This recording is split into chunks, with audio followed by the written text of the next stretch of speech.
சமீபத்தில் ஒரு படத்தில் ஒரு அழகான ஒரு டயலாக் ஒன்று நான் பார்த்தேன், கேட்டேன். காடு இருந்தா எடுத்துக்குவானுங்க, ரூபா இருந்தா பிடிக்குவானுங்க,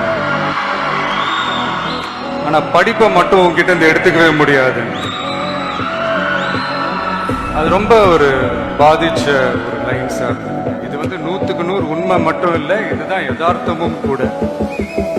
அப்படி ஒரு முக்கியத்துவம் வாய்ந்த இந்த கல்விக்கு வந்து என் சைட்ல இருந்து ஏதாவது ஒன்று செய்யணும் அப்படின்றது ரொம்ப நாளாக மைண்ட்ல ஓடிக்கிட்டே இருந்தது.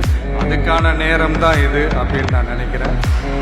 நான் டிசிப்ளின்னு சொல்றது உடனே இன்னைக்கு யாரும் லைஃப் என்ஜாய் பண்ணவே கூடாது அப்படி இப்படின்லாம் நான் சொல்ல வரலைங்க.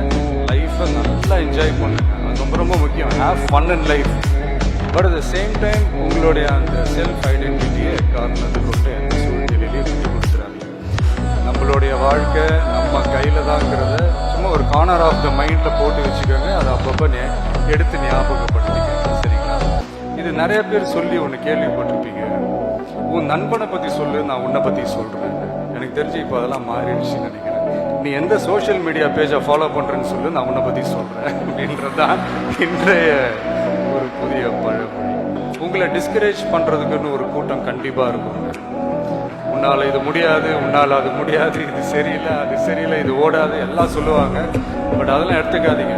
உங்களுக்குள்ள ஒருத்தன் இருப்பான், உங்களுக்குள்ள ஒருத்தி இருப்பா, அவன் என்ன சொல்றான், அவன் என்ன சொல்றான், அதை மட்டுமே கேளுங்க.